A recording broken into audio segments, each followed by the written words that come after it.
वह जानता था कि उसके नाच पर लोग सीटियां बजाते थे, गंदे इशारे करते थे।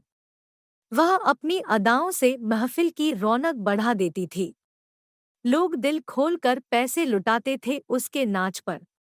कितना ही कीमती हो, कितना भी खूबसूरत हो, बाजार के सामान से घर सजाया जाता है, घर नहीं बसाया जाता। मौज मस्ती करो, बड़े बाप की औलाद हो, पैसा खर्च करो, मनोरंजन करो और घर आ जाओ। मैंने भी जवानी देखी है, इसलिए नहीं पूछता कि इतनी रात गए घर क्यों आते हो। लेकिन बाजार को घर में लाने की भूल मत करना। धर्म, समाज, जाति, अपने खानदान की इज्जत का ध्यान रखना, ये शब्द एक अरबती पिता के थे, अपने जवान बेटे के लिए।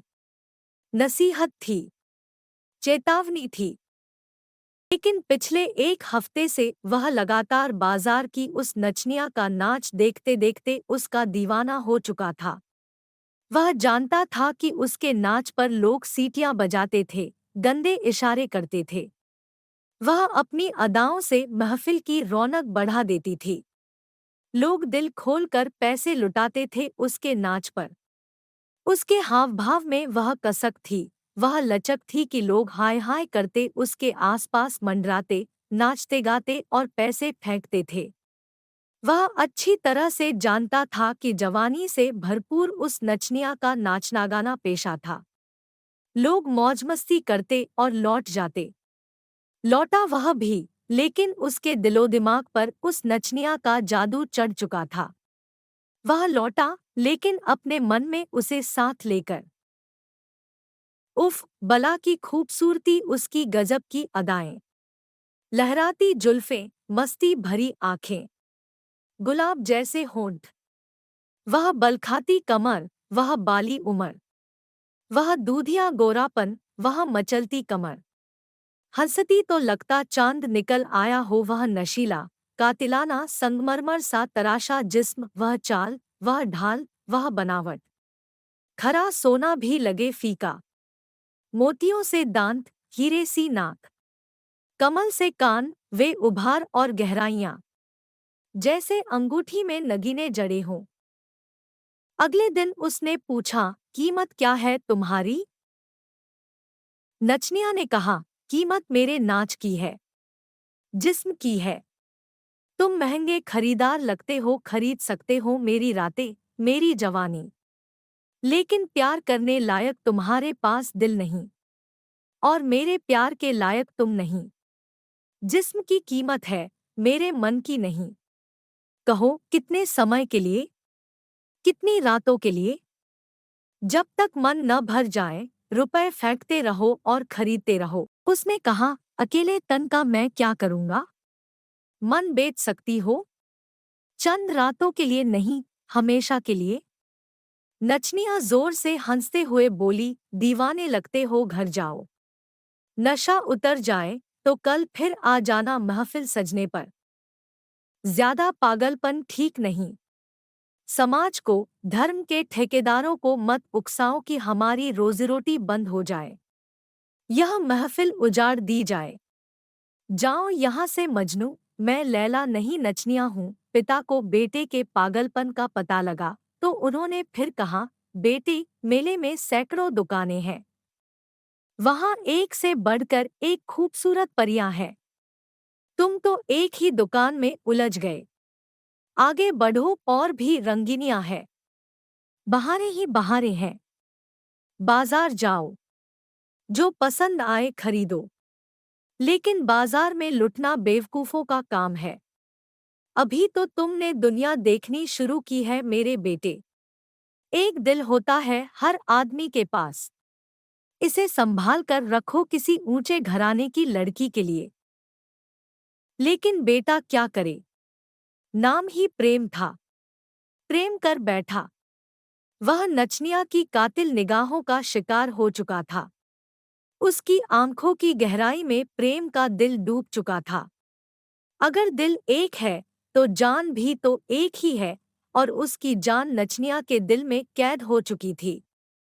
पिता ने अपने दीवान से कहा, जाओ, उस नचनिया की कुछ रातें खरीद कर उसे मेरे बेटे को सौंप दो, जिस्म की गर्मी उतरते ही खिंचाव खत्म हो जाएगा, दीवानगी का काला साया उतर जाएगा। नचनिया सेठ के फार्म हाउस पर थी और प्रेम के सामने थी।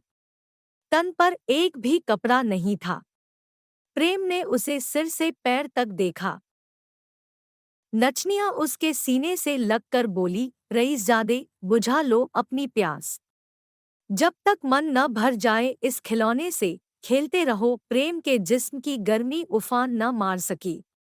नचनिया को देखकर उसकी रगों का खून ठंडा पड़ चुका था।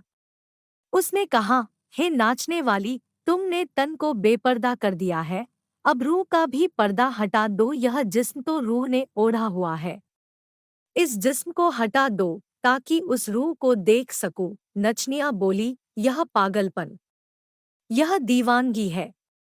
तन का सौदा था, लेकिन तुम्हारा प्यार देखकर मन ही मन, मन से मन को सौ सौ सलाम। पर खता माफ सरकार, दासी अपनी औकात जानती है। आप भी हद में रहें तो अच्छा है। प्रेम ने कहा, एक रात के लिए जिस्म पाने का नहीं है जुनून। तुम सदासदा के लिए हो सको मेरी, ऐसा कोई मोल हो तो कहो। नचनिया ने कहा, मेरे शहजादे, यह इश्क मौत है।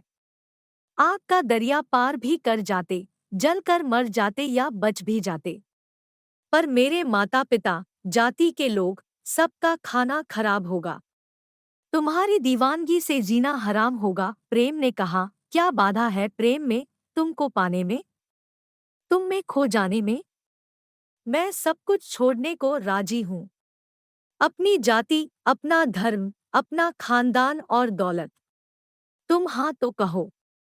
दुनिया बहुत बड़ी है, कहीं भी बसर कर लेंगे। नचनिया ने अपने कपड़े पहनते हुए कहा, ये दौलत वाले कहीं भी तलाश कर लेंगे। मैं तन से, मन से तुम्हारी हूँ, लेकिन कोई रिश्ता, कोई संबंध हम पर भारी है। मैं लैला, तुम मजनू, लेकिन शादी ही क्यों? क्या लाचारी है? यह बगावत होगी, इसकी शिकायत होगी, और सजा बेरहम हमारी होगी। क्यों चैन सुकून खोते हो अपना? हकीकत नहीं होता हर सपना। यह कैसी तुम्हारी खुमारी है?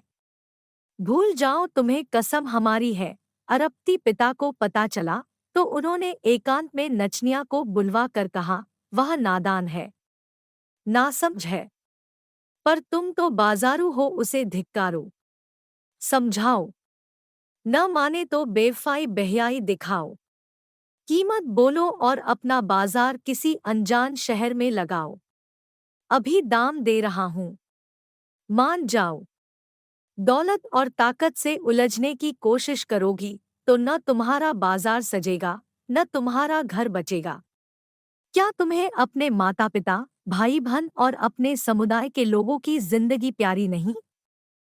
क्या तुम्हें उसकी जान प्यारी नहीं? कोई कानून की जंजीरों में जकड़ा होगा, कैद में रहेगा जिंदगी भर। कोई पुलिस की मुठभेड़ में मारा जाएगा, कोई गुंडे बदमाशों के कहर का शिकार होगा। क्यों बर्बादी की ओर कदम बढ़ा रही हो? तुम्हारा प्रेम सत्ता और दौलत की ताकत से बड़ा तो नहीं है। मेरा एक ही बेटा है, उसकी एक खता उसकी जिंदगी पर कलंक लगा देगी। अगर तुम्हें सच में उससे प्रेम है तो उसकी जिंदगी की कसम, तुम ही कोई उपाय करो, उसे अपने आप से दूर हटाओ। मैं जिंदगी भर तुम्हारा कर्जदार रहूंगा। नचनिया ने उदास लहजे में कहा।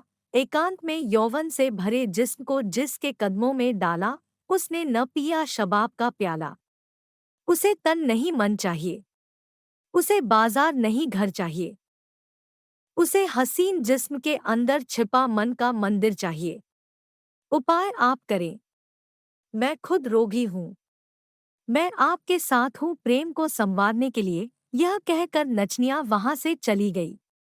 दौलतमंद पिता ने अपने दीवान से कहा, बताओ कुछ ऐसा उपाय जिसका कोई तोड़ न हो। उफनती नदी पर बांध बनाना है, एक ही झटके में दिल की डोर टूट जाए, कोई और रास्ता न बचे उस नचनिया तक पहुंचने का। उसे बेवफा, दौलत की दीवानी समझकर वह भूल जाए प्रेमराग और नफरत के बीज उग आए प्रेम की जमीन पर। दीवान ने कहा, नौकर हूँ आपका, बाकी सारे उपाय नाकाम हो सकते हैं।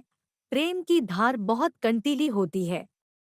सबसे बड़ा पाप कर रहा हूँ बताकर नमक का हक अदा कर रहा हूँ। आप उसे अपनी दासी बना ले। आपकी दौलत से आपकी रखैल बनकर ही प्रेम उससे मुंह मोड़ सकता है। फिर अमीरों का रखैल रखना तो शौक रहा है। कहाँ किसको पता चलना है। जो चल भी जाए पता तो आपकी अमीरी में 4 चांद ही लगेंगे। नचनिया को बुलाकर बताया गया। प्रस्ताव सुनकर उसे दौलत भरे दिमाग की नीचता पर गुस्सा भी आया। लेकिन यदि प्रेम को बचाने की यही एक शर्त है तो उसे सबके हित के लिए स्वीकारना था। उसने रो रो कर खुद को बार बार चुप कराया। तो वह बन गई अपने दीवाने की नाजायज मां। प्रेम तक यह खबर पहुंची कि बाजारू थी बिक गई दौलत के लालच में। जिसे तुम्हारी प्रेमिका से पत्नी बनना था वह रुपए की हवस में तुम्हारे पिता की रखैल बन गई। प्रेम ने सुना तो पहली चोट से रो पड़ा। वह पिंजरे में बंद पंछी की तरह फड़फड़ाया, लड़खड़ाया, लड़खड़ा कर गिरा और ऐसा गिरा कि संभल न सका। वह किससे क्या कहता? क्या पिता से कहता कि मेरी प्रेमिका तुम्हारी हो गई? क्या जमाने से कहता कि पिता ने मेरे प्रेम को अपना प्रेम बना लिया? क्या समझाता खुद को कि अब वह मेरी प्रेमिका नहीं, मेरी नाजायज सौतेली माँ है? वह बोल न सका तो बोलना बंद कर दिया। उसने हमेशा हमेशा के लिए खुद को गूंगा बना लिया। उसने पिता यह सोचकर हैरान था कि जिंदगी भर पैसा कमाया औलाद की खुशी के लिए, उसी औलाद की जान छीन ली दौलत की धमक से। क्या पता दीवानगी, क्या जाने दिल की दुनिया, प्यार की अहमियत। वह दौलत को ही सब कुछ समझता रहा। अब दौलत की कैद में वह अरबती पिता भटक रहा है, अपने पापों का प्रायश्चित करते हुए हर रोज।